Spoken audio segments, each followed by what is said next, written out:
Soc à vitre en Outapenac 033 11 256 63. Soc à vitre en Outapenac. Très sincèrement à votre service. Vaovao, faux shampoing citron, papaye, ciment, am sachet stavoin. Manolotra anao ny vaovao.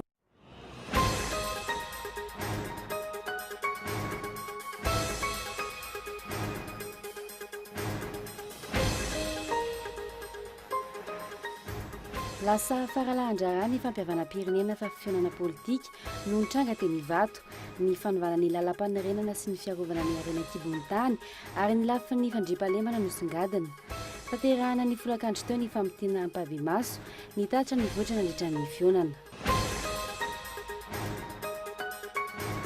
Tsy nananataremarika mazava momba ny asa ny forona tao tanatin'ny herintaona farany ny ministera ny asa treto mizaka ny asa fanandevozana moderna ny akamaroan'ny mpiasa amin'ny orinasa sy miangana ankehitriny raha ny fanadadina nataon'ny sandika eto amintsika efatra tapitrisa ny malagasy tsy anasa raha ny tatry ny instata farany. Asa tsy zarizary ary zarara ahitana vola hoanina isan'andro ny 700 ny asa eto Madagasikara. Porofony izany famaroan'ireo mpivarotra amoron-dalana eto an-drenivohitra ankehitriny. Roa alina hatramin'ny 5 alina ariary no alohan'izy ireo vao azy ny entana izay voakezan'ny polisy ny fivondronana isan'andro.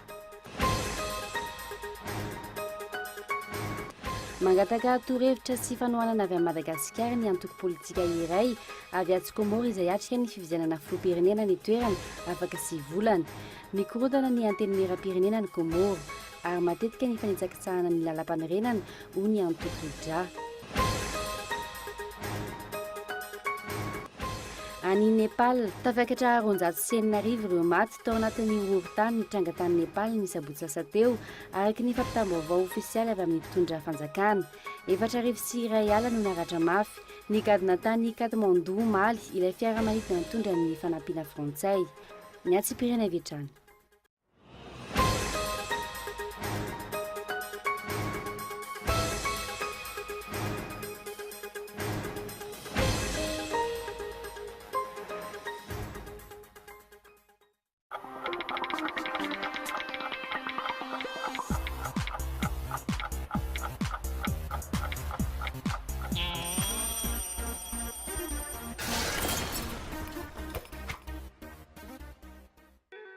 Soc à vitre en Outapenac. Menuiserie en aluminium. Rideaux métalliques. Volets roulants. Vitres. Tôle.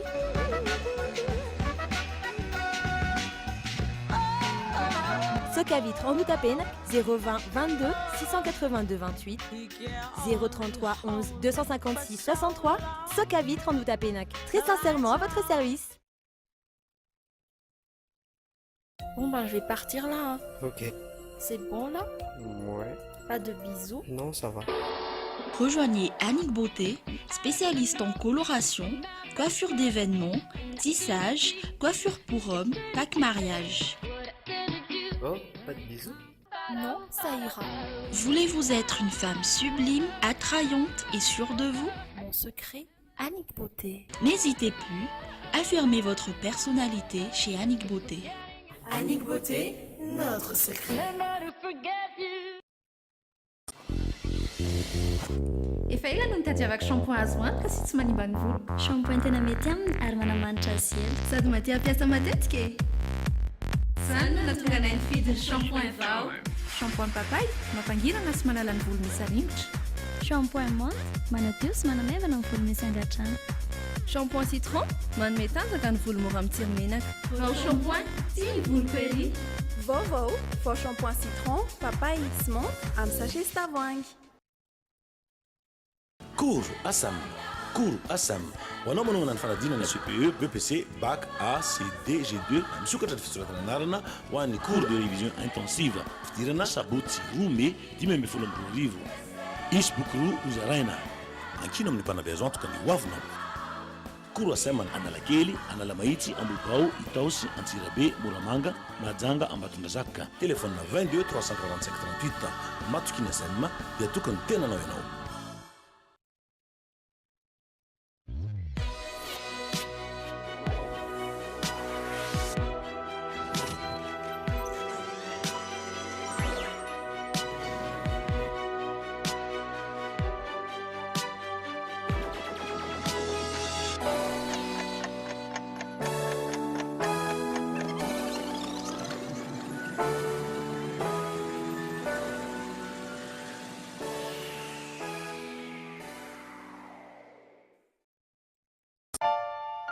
L'EFMED, c'est toute une gamme de produits d'ameublement d'une standing super classe, bien pour tous.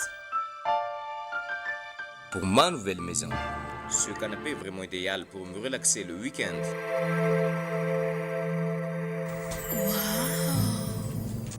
C'est tout à fait mon goût. Non seulement c'est décoratif, en plus, je vais pouvoir préparer mes petits déjeuners pour toute ma famille.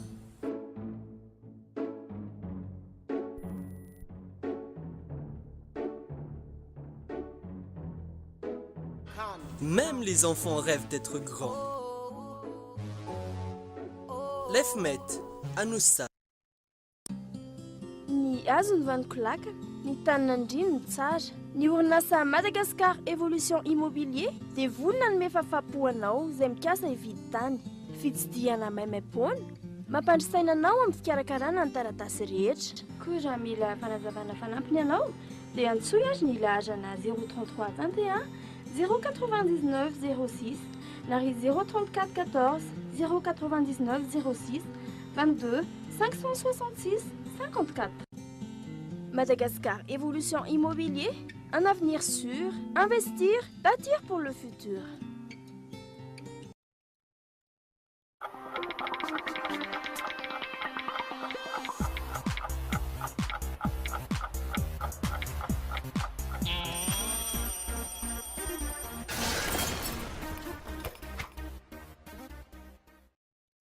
Ankasitrana ianao tomboky lasomboky vavy tsy misaraka amin'ny fahitalavitry ny KOLO TV amin'izao zomariva izao tonga soa indray amin'izao fotoana ny fampalamba vao izao izay anasana anao anaraka izany hatramin'ny farany. Voalohany ny volana May mizaka asa fanandevozana moderna ny ankamaroan'ny mpiasa amin'ny orinasa tsy miankina ankehitriny raha ny fanadidinana ataon'ny sendika eto amintsika ny tsy fisian'ny lalàna miavaka miaro ny zon'ny mpiasa no manamafy ny fisian'ny asa fanandevozana amin'ny endriny moderna io etsy ankilany mbola vitsy ny mpiasa no tsy mahalala ny zony amin'ny asa sy ny fisian'ny sendika ka tsy afaka manao fitarainana mikasika izay fanadidina. Mbola tsy mihoatra ny 300 ny mpiasa amin'ny sehatra tsy miankina no miditra mirafitra sendika eto Madagasikara. Amin'ny ankapobeny, ny tsy fahafantarana ny zo ananan'ireo mpiasa ireo no antony tsy hidiran'ny mpiasa amin'ireny rafitra ireny. Ankoatr'izay, mbola matahotra amin'ny fidirana amin'ny sendika ihany koa ny mpiasa eto amintsika. Ny firotsahana anatin'ny sendika anankiray dia tafiditra anatin'ny zo fototry ny mpiasa ka tsy maintsy sitrahin'ilay mpiasa raha mbola mpiasa ihany koa le izy. Ka ny fomba fananganana sendika dia mety hiova arakaraka ny sendika tsirairay fa amin'ny ankapobeny dia tsy maintsy miainga amin'ny firotsahana an-tsitrapo ny fananganana sendika ary ny lalàna eto amintsika dia milaza fa manomboka manana olona fito anatin'ny orinasa anankiray dia afaka manangana sampana sendikaly anatin'ilay orinasa ny mpiasa fito izay. Asa tsy misy fiahina ara-tsosialy izany hoe tsy misitrika ny zo tsaboana maimaimpoana toy ny hostina ny knaps ireo amin'ny ankapobeny fepetra entiny ilazana fa asa fanandevozana no iainan'ny mpiasa iray. Misy amin'ireo orinasa tsy miankina sasany no mampiasa manodidina ny 320 ora isan'andro. Ny tsy fisian'ny lalàna ampifeny zon'ny mpiasa no mitarika izany tsy fanajana ny zon'ny mpiasa izany. Afaka 3 volana no hivoaka izany lalàna izany eto amintsika raha ny fanazavan'ny ministry ny asa-panjakana androany. BDB na nataontsika hoe fampiasana zaza tsy ampy-taona. Ny fametrahana reny olona reny sady tsy manana knaps, tsy manana hosti, ny karama farany ambany tsy voahaja, mihiboka anaty trano maimbo sady tsy azo iainana, zany ny fahitanay daholo zany azo tsapahitanana. Zava-misy eto amintsika io ary tsy maintsy hoenjena, tsy maintsy henjena, arahy maso ary ahazo famaizana zay tratra manao izany amin'ny mpiasa malagasy. Raha tsy ahivina, 3 alina sy iray etsy ariary ankehitriny ny karama ambany indrindra eto amin'ny fireneny. Ity volana ity no hiatro io karama io raha toka ny volana maritsa teo no tapaka teo amin'ny ministera sy ireo sandika samihafa ny famerana izany. eo amin'izay tontolon'ny asa izay hatrany tsy mbola misy ankehitriny ny isa hoentina maneho ny asan'ny forona tato anatin'ny herintaona ny fanenjehana ny fiahinana ara-tsosialin'ny mpiasa efa miperinatra no laharam-pahamehana ho an'ny ministera ny asa sy ny lalàna sosialy atao anatin'ny zato andro etsy ankilan'izay ny tsy fampiny fanajana ny zon'ny mpiasa ny mbola isan'ny mahakely ny tahan'ny famoronana asa eto Madagasikara raha ny fanazavany fanadihadiany Lilira-Piata. Araka ny tarehimarika farany avy amin'ny Instat, ny ena raiky amin'ny 30.5% ny famoronana orinasa nandritra ny 3 volana voalohany tamin'ity taona ity. Orinasa manara-dalàna manodidina ny 7.403 isa no niorina hatreto nanomboka ny volana janoary tamin'ity taona ity. Raha toa ka nahatratra 707 isa izany ny janoary 2024 hatramin'ny martsa 2024. Midika fienan'ny famoronana asa ny fienan'ny famoronana orinasa. Hatreto aloha tsy mbola misy nisa mazava hitarafana nisan'ny asan'ny forona nandritra ny herintaona nitondran'ny fanjakana. Araka ny fanazavana, ny fampiarana sy ny fijerenan'ny fiahinana ara-tsosialin'ny mpiasa no laharam-pahamehana ho an'ny ministera atao anatin'ny 100 andro. Ny lalàn'ny fiainasa moa zany hitantsika efa nanomboka tamin'ny taona 2024 izy io. Betsaka ihany angamba no zavatra tokony ampina anatin'izy io dia izay indrindra zany mahatonga ny atao hoe RRI ny ministeran'ny asa-panjakana sy ny asa ny lalàna sosialy amin'ny resaka sosialy zany ny fanavaozana ny lalàna ny fiainasa zay sy ny ataoko hoe texte d'application zay mifandraika amin'izay zany no enjehina atao anatin'ny 3 volana. Raha ny zava-misy eto amin'ny firenena mbola betsaka ny orinasa tsy manara-dalàna amin'ny fampiasana mpiasa eto Madagasikara. Raha famoronana asa ny tanjona ho an'ny fanjakana mitarika amin'ny fanankatonana orinasa sy fanasaziana mpampiasa ny zava-misy amin'ny orinasa tsy miankina sasany eto amintsika. Vokany tsy hita misongadina ny famoronana asa ara-dalàna eto amin'ny firenena. Inspecteur du travail anay moa zany dia andraikitray izay mpampiatra ny lalàna ny asa izay miezaka miaro ny zom-piasa sy mijery ary manara-maso an'izany zom-piasa izany hoe miatra tsara ve izy eny anivondreny orinasa ireny. Betsaka tokoa ny orinasa eto Madagasikara, mbola betsaka ny zo mety hoe tsy voahaja. Izay indrindra no mazava-dehibe ny asan'ny inspecteur du travail et de loi sociale. Araka ny tarehimarika avy amin'ny Instat hatrany manodidina ny 100 ny orinasan'ny forona, ny orinasa manokana, izany hoe tsy mbola misy hatreto ny famoronana asa misongadina ataon'ny fanjakana amin'ny alalan'ny fampiasam-bola na ihany koa ny famoronana orinasa. Tanjona tratrarina ao anatin'ny 5 taona ny hanome asa 5 hetsisa. Hatreto, raha hiala poste budgétaire ho an'ny mpampianatra firama no fantatra fa misy. Tsy misy kosa ny fandraisana mpiasa-panjakana vaovao. Ny tanora tsy hanasa ihany koa mbola miaka ny akamarony. Eo amin'ny pejin'ny politika kosa indray io vatanteraka na amin'ny ampahany lalam-panorenana eto Madagasikara raha ny fehi-kevitra nivoaka avy tamin'ny alalan'ny asambomera tanterana teny Ivato nandritry ny dinika ao amin'ny fampihavanam-pirenena amin'ny ankapobeny manomevana ny filoham-pirenena ankehitriny amin'ny fanamafisana ny fitondrana sy ny filoha taloha Marc Ravalomanana amin'ny famontsoran-keloka ny fehi-kevitra mety ho tapaka eny Ivato fanadihana tanterahiny Zora Kotondrina. Saika nitovitovy avokoa ny famotinana nataon'ireo voamera folo samihafa tamin'ny fandinihana ny fehi-kevitra ivoaka amin'izao dinika tarihin'ny FFKM izao. Toy ny hoe efa vita rafitra mialoha ny resaka rehetra atao tatitra teto. Maro ireo efa nitaraina noho ny tsy fandraisana ny hevitra izy ireo tany amin'ny faritra, saingy tsy sahy maneho hevitra. Ity solotena avy any Antsinanana ity no nanambara fa tsy mifanaraka amin'ny hevitra navoakan'izy ireo ny tatitra ny entina androany. Fa somary nisy latsaka be dia be ny filazana azy fa araka ny teny zareo moa zany no ny fahateren'ny fotoana hono fa zay zany mba hijerevanay ny marina dia tianay ho azo ireny double ny zavatra natao reny mba tsy hanala-baraka anay amin'ny faritra zay hevinay satria zava-dehibe aminay ny akaranay ity anatin'ny semaine miala tokantrano miala asa mamonjy ny fampiavianam-pirenena satria te hiova ny vahoaka malagasy. Azo tinina ho telo mazava tsara ny fehi-kevitra nivoaka avy amin'ireo voamera folo tety. Ny lafin'ny politika no nibahan-toerana tamin'izany izay nahitana taratra indrindra ny fanadiovana ny folo teo aloha Marc Ravalomanana. Samy namoaka izay tsokevitra izay avokoa ireo voamera folo.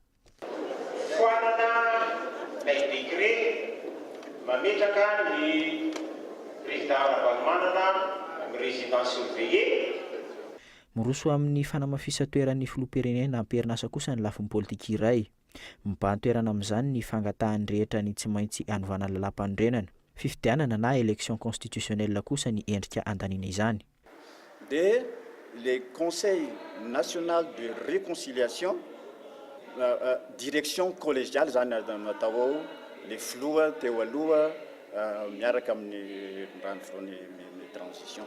Ao am'le Conseil national de réconciliation ny voany projet de constitution rehetra na état unitaire fortement décentralisé io na fédéralisme io na misy miteny koa le constitution monarchiste. Ankilan'izay ihany koa ny fandravana ny anteny miaram-pirenena ka hananganana ny assemblée constituante.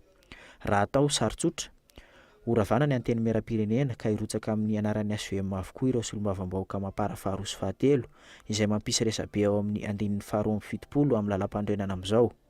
Ankoatr'izay, isan'ny takin'ireo mpandray anjara ihany koa ny famerenana eny ifotony ny fifidianana miainga avy amin'ny fokotany. Rafitra izay averin'ireo mpandray anjara fa ahafahana mamongotra ny olana ara-politika nisy teto hatramin'izay. Izay vehivavy zay mba tokony hidrika agnatiny, tokony tafiditra agnatin'io rafitra io mpaka amin'ny aty amin'ny fokontany hatramin'ny commune dia mpaka amin'ny région, ary izay koa zegny mba afaka magnano tombana ny zavatra hitany any amin'ny faritry misy zay any. Ny Assemblée nationale dia ampiana olona dia any amin'ny eninjato any ny anao le constituante. Hitantsika amin'izay zany fa hoe jeta angambozay fa tsy maintsy olom-boafidy avy any amin'ny fotony any ny afaka manao an'io miainga avy any amin'ny fokotany dia rehefa avy eo zareo samy voafidy ireo indray mivondrona ao anivon'ny faritra 220 dia ireo indray zany mifampifidy. Ankoatr'ireo, teo amin'ny lafin'ny toe-karena isan'ny bahan-toerana ny fitakiana amin'ny filoham-pirenena ny fangatahana ny famerenana nosy eparsa ho an'ny malagasy sy ny fametrahana lalàna ifehezana ny harem-pirenena toy ny volamena sy ny resaka kibon'ny tany rehetra ary ny bois de rose. Manodidina ny 30 ka hatramin'ny 80 andro amin'ny ankapobeny ny fiatrandro tapaka anatanterahana ireo rehetra ireo. Raha tsy ivina, nanasa manokana ny filoha teo aloha Zafy Albert sy Andry Rajoelina hanatrika izao famtinana izao ny FFKM saingy tsy tonga nanatrika izany izy ireo. Raha ampitsy kosa ny fandraisam-pitenenan'ny filoham-pirenena sy ireo filoha roa teo aloha mialohan'ny fandravonana ny fehi-kevitra rehetra.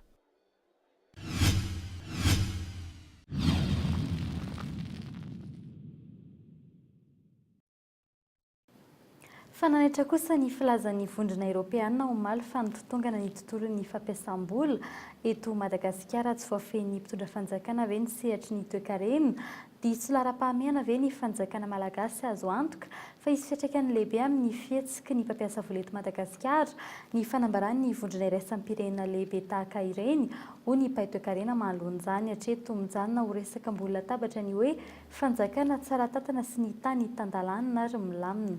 Arao ny andindiny mikasika izay. Araka ny fanadihadiana, ny 7.9% ny malagasy no milaza fa tsy mitondra amin'ny fampandrosoana eto Madagasikara ny fitrandrana ny ariana kibon'ny tany. Ny famoronana asa sy ny fampiroboroboana ny sehatra tsy miankina eto amintsika no nentina ny tarafana izany. Ny 2.9% ny mponina no milaza fa zarara mandray amin'ny famoronana asa eto amin'ny firenena izany fitrandrahana izany, raha toa ka ny 4.9% ny mponina no milaza fa tsy mandray anjara na kely aza. Ny 4.9% ny mponina kosa no milaza fa mandray anjara amin'ny ampahany amin'ny fampiroboroboana ny sehatra tsy miankina eto amin'ny firenena ny fitrandrahana rena kibon'ny tany, raha toa ka ny 3.3% no mitsipaka izany. Raha tambatra, manodidina ny 500 tapitrisa sy $1 miliara ny fampiasam-bola eto Madagasikara tao anatin'ny 5 taona. Manamarina ny tsy fahatokisan'ny mpampiasa vola izany raha ny fanazavany ny mpahay toe-karena. Zany rehetra zany zany tokony misy fifandraisana amin'ny fampandrosoana amin'ny ankapobeny. Hoe tsika zany zao hoe ampiasa ny resaka pétrole, ampiasa ny arena ambanin'ny tany, etc. Indrindra ny arena ambanin'ny tany.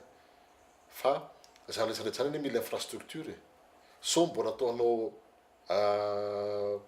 hoe jeu de hasard tsika ohatra nanaovana ny ambaty visque même zany hoe ny etat malagasy dia miala tanteraka mihitsy fa les investisseurs étrangers no ataontsika hoe mialatsina amin'ilay fitenenana hoe midemerde zany amin'ny atin'ilay izy.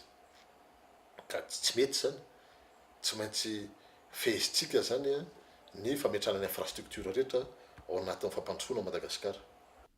Lankaratra ve ny fitondram-panjakana ankehitriny izay ankatoavy ny fianakaviam-be iraisam-pirenena ary tsy mandingana fivoriam-be iraisam-pirenena iray aza. Tsy fotoana ve izao tokony ahitana maso amin'izay ny vokatry ny ambara fa fanampiana avy any ivelany tonga eto Madagasikara noho ny fahatokisan'ny vahiny. Nanantitra izany ny vondrona Eoropeanina omaly. Tokony ho hita maso ny ezaka atao. Tsy andriny mangarara lazay ny fanjakana malagasy fa hijery akaiky ny famatsim-bola ataon'izy ireo. Mais je pense, ce n'est pas un secret que l'environnement... Efa tsy miafina intsony fa mitotongana ny fampiasam-bola teto Madagasikara tato anatin'ny taona maromaro zay. Fampiasa vola vahiny maro no efa mifanerasera taminay. Vonina mampiasa vola saingy mbola mitaky fepetra maromaro izy ireo. Il y a des grands défis qui doivent être assurés. Raha tsy haivina ny orinasa afakaba sy ny fitrandrahana renakibony tany ataon'ny orinasa vaventy eto Madagasikara ihany hatreto no fampiasam-bola maharitra.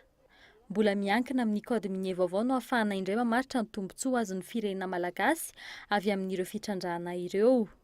Hatreto ihany koa tsy mbola tonga eny amin'ny fiainana andavanandron'ny vahoaka malagasy ny vokatra ireny fitrandrahana sy fifanarahana isanjokajy iarahana amin'ny mpamatsy vola vahiny ireny. Vaovao mikasika ny fantanterana ny fifidianana ho ben'ny tanàna mizara roa ny time ny ankady kely lafy tsy eken'ny mpikambana eny fotony ny kandida natolotry ny sombam-bahoaka ho fidiana no io olana io nambaran'izy ireo fanamadika palitao ary efa nivadika ho HVM no niverina ho time indray noho izany anolotra kandida ben'ny tanàna hafa ny pomba ny time ny antoerany faninana amin'ity kandida ofisialy ny antoko time ity. Tonga eny amin'ny komina araka izany ny olana vokatry ny fivadibadiana palitao izay ataon'ny olona ity antoko ity mangataka ny andravonany ity mafohy be ity olona ity ny mpikambana eny ankady kely lafy komina maro ihany koa nambaran'izy ireo androany fa hanolorana kandida tsy mifanaraka amin'ny safidin'ny pomba ny antoko time ny fotony ka anairan'ny tompon'andraikitra. Fa eo amin'ny lafiny diplomasia kosa indray mangataka fiara-miasa amin'ny Madagasikara ny antoko politika vitsivitsy any Komoro no ny savorivory sy ny jadona hinan-jaka ny antoerana. Volana vitsy lasa izay natao ankilabao ny maro anisa tamin'ny sombam-bahoaka ny vitsy anisa nambenan'ny miaramila komoriana amina sainy nandany Vaovao tao amin'ny anteny miram-pirenena any antoerana. Tsy atokisana ihany koa ny fitsarana avy momba ny lalam-panorenana ny Komoro ary miendrika fanonganam-panjakana noho ireo zava-misy ireo araka ny nambara ny solotena tonga nangataka fiara-miasa amin'ny Madagasikara. Ny fifidianana filoham-pirenena afaka 7 volana no isan'ny angatan'izy ireo hevitra ny fomba atao azo niantohana ny fandriam-pahalemana sy ny filaminana mandritra izany fifidianana izany mbola hitoy an'ny Seychelles sy Maurice ny fangatana fiara-miasa ataony reto antoko politika ireto. Fanampanazavana. La présence des militaires dans l'hémicycle pour évacuer les parlementaires majoritaires et installer ceux qui ne sont pas du tout majoritaires. Ny firitsahan'ireo miaramila antsehatra atao amin'ny raharahany anteny miram-pirenena ka namohan'ireo soloam-bahoaka maro anisa na nomezana toerana kosa ireo vitsy anisa ireo izay nifidy birao vaovao metimety amin'ny gouvernemanta io toe-javatra io tsy manaraka ny lalam-panorenana miendrika fanonganam-panjakana ara-drafitra izany aminay afaka 7 volana dia iroso amin'ny fifidianana filoham-pirenena Komoro mampanany iverenan'io zava-misy tany amin'ny anteny miram-pirenena io. Izany rehetra izany no angatanay fiara-miasa amin'ireo firenena toa ny Madagasikara ijerenina izay fomba azo anampinanay amin'ny filaminan'ny fifidianana ho avy zao. Voir dans quelles conditions ils pouvaient nous aider à sécuriser davantage les prochaines échéances présidentielles et puis des gouverneurs.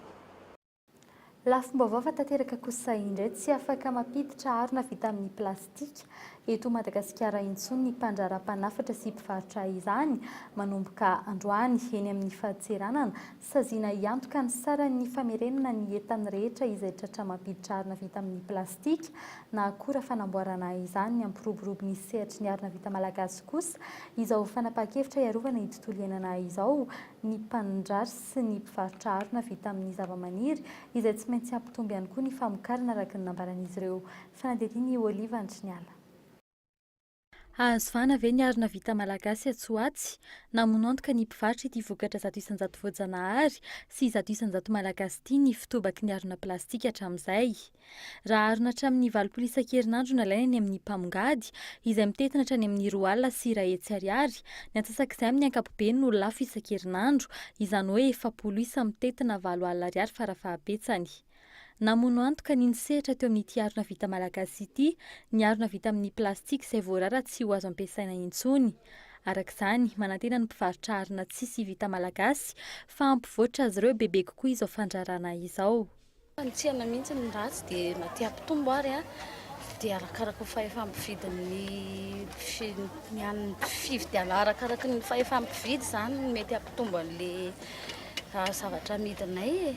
Taloha matin'le sase le tony aronanay tony dia zao zany rehefa hoe mijanona le sase dia tena mampitombo production aloha etsy an-daniny dia tony zavatra manko zavatra maniry dia ohatran'ny hoe zany hoe ny fambolena indray zany no ananina betsaka. Ankilan'izay fa tiantoka rateraka ny andraisan'ny mpamokatra arina plastika io fanapahakevitry ny ministera ny tontolo iainana io. Mpiasa manodidina ny 2,000 no mivelona amin'ny sehatra io ankehitriny ary tsy hanana asa raha toa ka ho foanana ny famokarana. Misy arak'izany ny fepetra noraisin'ny mpandraharaha azona manoa ny famokarana arina plastika. Voarainay tokoa ilay hoe tsy maintsy foanana ny sachet plastika eto Madagasikara. Manoloana izay rehetra nefa ny maha mpamokatra dia mamelona olona ihany koa etsy an-dany izay tsy azo diana tsy hita mihitsy izay rehetra izay. Eo amin'ny lafiny ara-ekonomika moa izany dia hita hoe anahirana io. Fa amin'izao zany izay efa mandray mesure hoe ampiasa zany izay ilay produit an'ilay oxo biodégradable.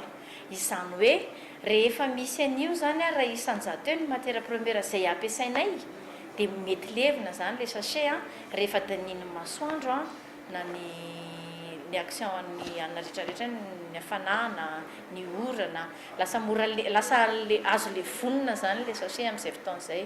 Fa tsy arak'izay efa nisy hatramin'izay ilay hoe 100 taona tsy leva. Ankoatra ny fitandronan'ny fahadiovan'ny tontolo iainana, misy ifandraisany amin'ny lafin'ny fahasalamana ihany koa ny fampiasana sy ny fikirakirana ny arina plastika. Isan'ny atahorana amin'izany ny homamiada ny taovam-pisefoana. Hatramin'ny 700 taona raha tsy haivina no faharetan'ny vokatra vita amin'ny plastika ka isan'izany ny sachet. Ny orinasa mpamokatra izany anefa mahavokatra hatrany amin'ny 500 kilao isan'andro, izany hoe raha ny orinasa 8 misy no miara-mamokatra 12 taona isan'andro na lefa hojifain'ny malagasy ankoatra ny arina afarana avy any ivelany. Andrasan'izay fepetra ho raisin'ny ministeran'ny tontolo iainana amin'ny fanaraha-masina eny amin'ny mpanjifa sy ny mpampanjifa, ny eny amin'ny fahadiseranana lohatretony mbola voasava sy hiaran'ny lamanto folatra amin'ny 100 tapitrisa ariary izay tratra mampiditra izany eto Madagasikara.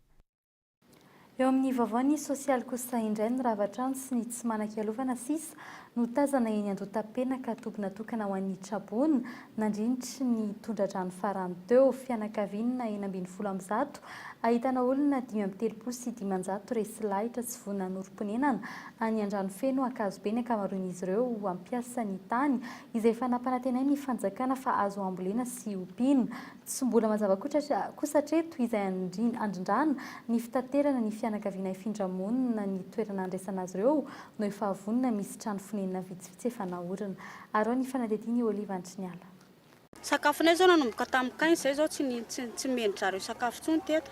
Nefa zany nataonay sakafo manta le izy dia nisy fetrany ankono namezanay ilay sakafo manta. Zao eto raha tsy mikara mamafa ny tokotany ity zay zao amin'izao tsy sakafo hoaninay. Fianarana ankizy aloha mandeha foana fa eo amin'ilay tsy fihinanana sakafo. Zao re miditra amin'ny roa dia tsy misy sakafo fa zay nendray tsy mahita satria amin'ny 5 vao misara vary. Dia ilay ankizy mandeha amin'izao zao. Ankizy maro na raha no andefa zay zao efa tena mandry mitebiteby amin'ny sakafo mihitsy ny tena mamy. Tsy andrindro Traboina ny azon'izy ireo tany sy asa fivelomana azony mivelona noho ny fanampiana eto amin'ny tobina Andotam-penaka efa miha zarizary sy farafahakeliny. Ny asa fanadiovana no iveloman'ny fianakaviana sasany, asa takalo vary sy voamaina. Mbola mandeha tsara sy mizotra araka ny tokony ho izy kosa ny fampianarana ireo mpianatra Traboina. Afaka 510 andro katroka no ikatona tanteraka ity toby ity, fianakaviana 9 no iverina monjy ny tany aveny. Vonina norom-ponenana any an-drano feno Akazobe kosa ny fianakaviana 10 ambiny. Dia ho teny amin'ny tanindrazana zay satria any zany mbo hitako mampety an'ilay fiainana. dia any aho mba tsy mandofa trano fa mba miopy mba mamboly dia manao trano tokana zany hipetrahany fito mianaka. Onona mihitsy efa resy lahatra fa any no andeha ary hiasa amboly ny tarigetrana ihany. Efa fatapatratray fa tolo-tanana nataon'ny fanjakana anay dia izay miezaka. Ny toerana andraisana ireo traboina ny andrano feno ankazobe no efa vonona araka ny fanadihadiana mbola barainy kosa ny mikasika ny fitaterana azy ireo sy ny famatsiana ra-tsakafo mandra-panoro-ponenana sy azombokatra amin'ny asa fiompiana sy fambolena ny toerana. Mesure d'accompagnement tsy maintsy asina andalana mikarakara azy zay moa zay efa entité maromaro no miara-mijery miosalahy natateraka an'izay zavatra izay dia ny amin'izao fotoana izao aloha zany efa misy ekipa manao karakara ny toerana zany hoe ny trano ivatanany zareo any an-drano feno. Ny an-drano feno manko zany ny toben'ny zareo ireo Atsoatsy dia mesure d'accompagnement zany eo an-dalam-pikarakarana zany ny entité maromaro ao anatiny. Raha efa nahatratra amin'ny 4 ny traboina teto ny volana febroary 530 kosa sisa izy ireo ankehitriny manomboka tezana ivelona amin'ny herin'ny tenany antony tsisy ny fanampiana maimaim-poana intsony efa ho tapabolana izao. Ankoatra ireo asa atakalo sakafo meny tompona andraikitra ny varotra madinika na ny sasalamba no ivelomany ankamaroany ireo fianakaviana tazana teny an-toerana. Fa mahery ny 530 kosa ny mpivarotra amoron-dalana tsy manara-dalàna sy tokony afindra ny anaty tsena raha ny tarehimarika avy amin'ny komina Antananarivo renivohitra. Petite vitesse sy Andravoahangy no tsena mbola malalaka atonina mpivarotra hatramin'ny 530 alina hatramin'ny 5 alina kosa no alohan'ny mpivarotra. Vaozin'izy ireo ny entana voagetsan'ny polisin'ny fivondronan'ny komina izay mionona amin'ny fanangonana entana sy fampandoavana lamandio ary miverina manao ankiafina indray avy eo. Fanadihadiana. 17 hektara miafy ny mpandeha tongotra mampiasa ny trottoir sahala amin'izay koa ny eny Analakely tsy makasarotra ireo mpivarotra mamelatra ny entana sy ny LP. Izy ireo izay tsy mitsambo-tompo tato anatin'ny herintaona eo araka ny fanazavana ireo mpampiasa iny lalana iny. Tsisy andanana intsony aloha dia mifandefitra zany. Ny olona zao fa tsy matapitra vato avelany zany koa dia tia atao fotsiny ny olona. Toerana menavy sao dia tsy arakaratry ny heritreriny ilay izy. Satria izy toerana dia raha lavitry ny olona mpandesin'ny Covid zany mpandeha dia tsy mandeha intsony ny tsenan'ilay mpivarotra.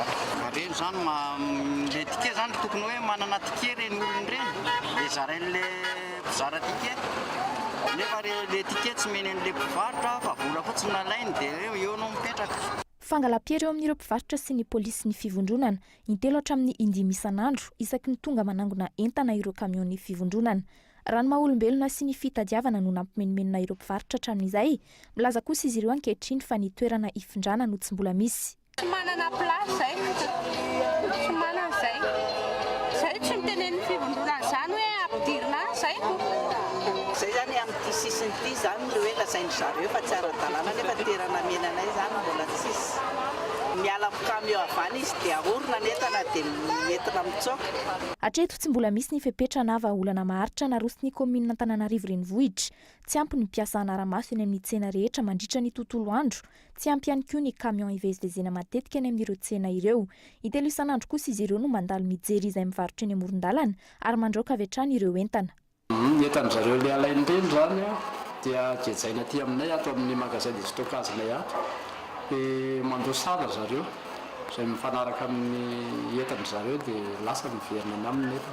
Fa ny sazy ambany indrindra zany alohan'ny zareo dia eo amin'ny 100 000 francs dia ny betsaka indrindra 250 000 francs. 2 alina hatramin'ny 5 alina ariary no alohan'ireo izay manana entana voagejany amin'ny komina. Raha ny zava-misy tsy ny fanesorana ireo mpivarotra amoron-dalana no ataon'ny komina fa ny ankiafina sy ny fangalapira amin'izy ireo mba ahafahana maka entana izay tsy maintsy andoavana lamandy dia mamerina azy ireny eny amin'ny arabe dia izay hatrany no miverimberina. Misy ifandraisany amin'ny fahasahiranana ara-bolan'ny komina ve ny zava-misy. Aleon'ny komina ve milalao ireo mpivarotra tsy miroso amin'ny vahaolana maharitra. Sitrany ahay sa ny fahefana andaminana ny tanàna tahaka ny tamin'ny andron'ny Girazana Masina no tsy eo ampelantanan'ireo tompona andraikitra ankehitriny. Fa fidiram-bola ny fianakaviana Anjatony eto amintsika ny fanamboarana fatana vita amin'ny tanimanga. Mihoatry ny 10 isan-kerinandro no mivoaka ny renivohitra, ahondrana ny Toamasina sy any amin'ny faritra avaratra ankoatra ny famatsiana ny tsena. Eto an-drenivohitra isan'ny ahitana izany any amin'ny bypass Mateza ary tsy mandany arina ireo no antony safidianan'ny mponina ny fatana vita amin'ny tanimanga. Fanadidiny Gaeton Andretsilavo. Olona iray mahavita fatana miisa 100 eto amin'ny bypass ao anatin'indray andro. 500 ariary hatramin'ny 2 ariary ny fatana iray. Fatana vita tanimanga, fatana mitsitsy ankoho no vokarina eto. Havanana sikinga ireto mpanamboatra fatana ireto amin'ny famokarana izany. Ity tovolahy ity ohatra vao imbolana no niasany teto, nanatevin-daharan'ireo ray aman-dreny izay tsy tazana tetỳ androany amin'ny mafety ny asany andro. Lasitra 3 samihafa no ampiasaina ahazoana ny endriky ny fatana. Tanimanga ampatina dia toana patina to mandatsaka brique reny dia alatsaka amin'ny presy. Reto zany natolopanao tsara mihitsy tony. Dia eo ihany maka dia eo ihany mametsaka dia maka dia mametsaka dia maka. Mainga ny tanimanga aloha natao presena tsara ny tena anatin'ity boribory io. Dia avy eo mandeha an'izay ilay zanany kely sy molina sy ny karazany sy ny sasany. Raha na manokana zanomanao aloha anao dia patioko androany dia iny ihany nalatsaka androany. 3 andro aty aoriana vao asiana vava ny fatana. Miankina amin'ny toetry ny andro anefa izany. Raha avy ny orana mety ahatra herinandro vao maina tanteraka ireo fatana vita. Arakaraka ny masoandro zany, raha ohatra hoe maina be ny andro dia eo amin'ny 3 andro ihany izy dia efa maina, nefa azo alàna vavany. Fa raha ohatra hoe ririnina na cyclone dia natapa-bolana ary vao maina dia izay vao asorina ny vavany. Mavita firy eo nareo manala ny vavany ity sanandro? Arakaraka na 50 raha vita raha andro fotsiny manala an'ity. Misy refy tsy maintsy arahana be izy io sa hoe rehefa misy refy fa efa ohatra ny efa fazarina zany dia tsy mila mandefy be fotsiny efa mandeha amin'izao fotsiny. Tanimanga araka izany no akora fototra amin'ireto fatana ireto. Tsy voatery ho tanimanga avy eto an-toerana izany. Efa misy mpikarama manokana mivarotra izany tonga eto. 10 ariary ny iray lasaka ary 2 alina ariary ny iray sarety. Ankoatr'izay, efa misy mpanefy voatokana ihany koa manao ny fonony ovy tahaka izao. Tsy mba toy ny fatana hafa rehetra, mitsitsy ary tsy mandany charbon ny fatana tanimanga. Mampitsitsy anazy izany ohatra andrahoinao hanina izy dia masaka ny varona sy loaka dia izy ilay fatana iny fotsiny asianao rano dia efa mafana mankotsaka mbola mafana iny fatana iny ihany ilay rano. Izay mampitsitsy azy sy tonga dia mangatsiaka be mbola mitana hafanana be ilay tanimanga ilay fatana. Araka izany, asa samy teraka asa ity fanamboarana fatana eto ity. Indroa isan-kerinandro, izany hoe ny alatsinainy sy alakamisy izy ireo no mandefa fatana any amin'ny faritra. Fatana 400 hatramin'ny 900 isaky ny mandefa. Tsy raisiny isan'andro tahaka ny asa tanana hafa, tsy raisiny isam-bolana toy ny an'ny mpiasam-panjakana ihany koa nefa izany. Na izany aza, mihodina ny asa famokarana eto, mihitatra hatrany amin'ny faritra hafa ny fanaovana livraison raha tsy nisy afa-tsy Toamasina izany teo aloha. Tena marina izany aloha dia mbola ao an-tamakalo aloha izao ny ankapitsahany eto aloha. No misy ihany koa misy makany dego. Dia an'izay izy misy manapahitaka izay, misy makany asetima izay sasany. Misy sasany makany eny Mazanga dego. Asetima izay zany andanany daholo. Raha fanazavana azo sy aty an-toerana, tsy dorana intsony ny fatana tanimanga. Mateza kokoa izy raha toa ka sady andrahoana sakafo no dorana. Lafo ny charbon izy ireo. Ankoatr'izay, raha dorana miaraka amin'ny fatana, mety tsy ara-masaka izy ireo ka mora simba. Mahavelona ary mampidi-bola ho an'ny fianakaviana Manjato n'ity asa ity. Samy manana ny manavanana azy ny tsirairay avy amin'ny fanaovana asa tanana malagasy tahaka izao.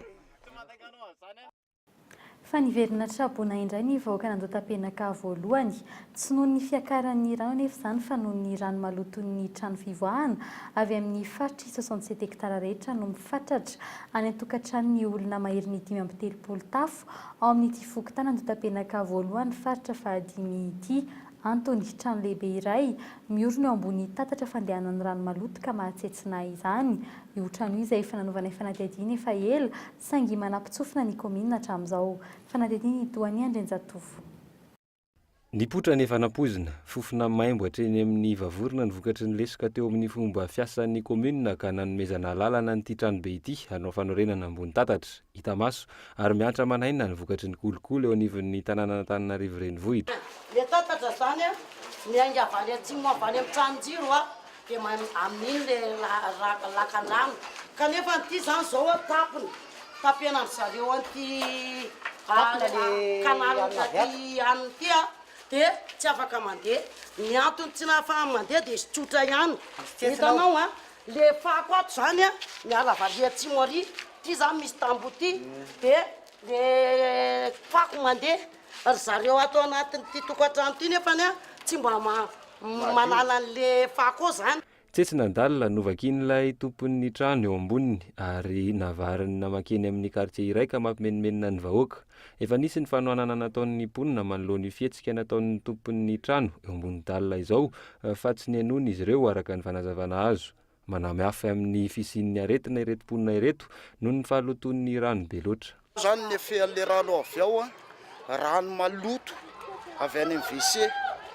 Mba tsy tenenako zavatra ratsy a raha maloto avy amin'ny WC daholo raha maloto ireo fa tonga tafiditra aty amin'ny varavarana aty a io mivadika makany andrefana any a dia ao andrefanao koa nefa mbola tanàna be koa ny ao andrefanao ary ponina be da be koa ny ao andrefanao dia zavatra tena mahasosotra amin'izy ity zany le olona mihitsy zany tena sary tenena mihitsy le olona tompony zavatra io fa alohany namaky an'io zao dia efa teneniko hoe aza vakino io zavadika makaty io rano io fa leo nareo mitady lalana andehaniny io milalana any. Mbola natao zareo mbola izy fa mbola resaka hafa ny resanina ako vaky le izy io a ny andro tsy avorana zao nefa zay aty traboiny. Fanaovana tsinitsinina ny mpiarabelona ny zava-mitranga hoy ny mpiarabelona. Tsy misy na inona na inona azon'ny fokotany atao. Miseho azy mahitahita ny tompon'ity trano miorina ambony tatatra ity na dia fikarakarana n'ilay tatatra mba hampirindra ny fivoahan-drano aza nefa tsy vitan'ny tompon'ilay trano. Ny tena marina zany a tokony voaka eto ty rano ty raha zay ny tena lozika voaka makany io rano io kanefa ny a noho ny fahatsetsena kanalina zany noho ny fanorenana tsy ara-dalàna zay ataon'ireo olona reo a dia tsetsina lay bizo marina hoe misy bizo ao kanefa ny a tsetsina dia tena tsetsina le izy kanefa ny a hatramin'izao tsy hisy fanamboarana mihitsy ka zahay tompona andraikitry ny fokotany zany a dia mba manentana anareo tompona andraikitra avy amin'ny komina sy ny samva mba hijery akaiky satria lasa problème be a aty aminay faritra iva le izy 4 metra raha malala fa 4 metra le izy zao kanefa ny a le refy a eto mamme fa ao anatiny eo a tsy mamme itsony kely de kely izy 2 metra raha misy indrindra. Efa ela izay teto amin'ny KOLO noho ny tantara ny vaovao mahakasika ity trano ity. Androany vao fantatra araka ny loharano vaovao iray eo anivon'ny komuna fa isan'ireo 500 tsy maintsy arodana izany. Raha nisy ny fandraisana andraikitra mialoha azo nosorohana ny tranga tahaka izao. Andrasana ny hotoy ny raharaha ity. Tanora sy fialamboly mandina ny vala amin'ny fitopolo isan-jaton'ny mponina ao amin'ny kominy Tosy no tanora eo amin'ny 9 afaka hitondra fampandrosoana araka izany izy ireo araka ny mahamaro anisa azy raha nambara ny mpitarika ny anivon'ity komina ity ny lafin'ny kolotsaina no efa nanabeazana azy ireo nandritry ny 5 taona irasidi tantara kabary sy ny lahateny ary ny fandalinana ny kolotsaina malagasy isan'ny sehatra ivelaran'ny tanora ivitoerana amin'ny tahiry vakoka samihafa ihany koa no navoazina mba ho rakitry ny fahalalana sy ny kolotsaina anabeazana ireo tanora ireo izay mankalaza ny 5 taonany ny vononany izy ireo amin'izao fotoana izao. Fa eo amin'ny maresaka avy any ivelany kosa nizana ny fampahalalam-baovao any Nepal tafakatra 490 no maty tao anatin'ny horohorontany tranga tany Nepal ny asabotsy farany teo araka ny fampitam-baovao ofisialy avy amin'ny mpitondra fanjakana 4 sy iray alina no naratra mafy nigadona tany Katmandu maly ilay fiaramanidina nitondra ny fanampiana avy any Frantsa. Fanadidina eo amin'ny sarin'ny France 24. Andro fadimy taty aorian'ny horohorontany ny tranga tany Nepal niakatra trano ny taremarika nitombo 490 ireo olona maty tao anatin'izany. 4 sy iray alina ireo naratra mafy mitoetra ny asa mpamonjy vona amin'ny fikarohana mbola tsy hita popoka omaly rem-pianakaviana iray sy ny zanany no avitra somatsara tao ambanin'ny trano rodana. Hatreto tafakatra 3 ny teratany frantsay maty teratany frantsay 720 mbola tsy nahazo ny vaovao hatreto araka ny vaovao nampitany Quai d'Orsay. Ankila ny toetra ny fanampiana nataon'ny setriraisam-pirenena nazo alalina ikadinao Katmandu renivohitry Nepal omaly ny fiaramanidina frantsay mitondra ny fanampiana rehefa niandro ny fahazahondalina isidina tao amin'ny seranam-piaramanidina tany Émirats Arabes Unis hatramin'ny talata teo. Ankoatra ny fitaovana samihafa, olona nao asa an-tsitrapo avy amin'ny fikambanana tsy miankina fanjakana sy mpamonjona frantsay manodidina ny 50 ihany koa no nigadona tany an-toerana. Tao amin'ny seranam-piaramanidina kosa indray teratany frantsay manodidina ny 200 mipetraka tao Nepal no efa miandry ny gadona amin'ny fiaramanidina iraka avy amin'ny fanjakana ary hitondra azy ireo hiverina any Frantsa. Mpitsabo manokana no efa nandray an-tana ny fizahanany fahasalaman'izy ireo mialohan'ny fiaingana sy hiverenany any amin'ny faritra nisy azy ireo tany Frantsa. Fiaramanidina roa ihany koa no misanina fitatehan'ireo teratany frantsay any Nepal hiazo any Frantsa. Ankoatra izay, isany tao anatin'izany teratany vahiny hafa Suisse, Italien, Tchèque, Allemand, Belge ary Roumain. Efa misy ihany koa ny fampitandremana ho an'ny teratany vahiny nataon'ny mpitondra fanjakana nepaleny tsy anorenam-ponenana ny Nepal lohatreto na isafidin'ny fizahan-tany. Raha nitatitra ny firenena mikambana olona 9 tapitrisa amin'ny 29 tapitrisa Nepal no voakasika ity horohorotan'ny tranga ny asabotsy lasa teo ity. Ivoaka afaka 3 volana ny lalàna mifenizon'ny mpiasa ialana amin'ny asa fanandevozana raha ny fanazavany ministry ny asa-panjakana sy ny fiaina ara-tsosialy Maranty Jean de Dieu tamin'ity androany ity. Fanofanovana ny lalam-panorenana sy ny fiarovana ny arenan-kibon-tany ary ny lafiny fandriam-pahalemana ny songadina teny vato. Mitsahatra manomboka androany ihany koa ny fanafarana arina vita amin'ny plastika eto Madagasikara. Ary farany mangataka fiara-miasa amin'ny Madagasikara ny antoko politika vitsivitsy any Comore no ny savorovory sy ny jadona hinan-jaka any an-toerana. Maro moa ny safidiny ivoaka tamin'ity faraparan'ny herinandro maharitraritra ity. Koa noho izany dia toeram-pitsangatsanganana iray eny amoron-drano ivelan'ny renivohitra no entina maranana ny fampahalalam-baovao mametraka ny veloma ho amin'ny rampitso indray.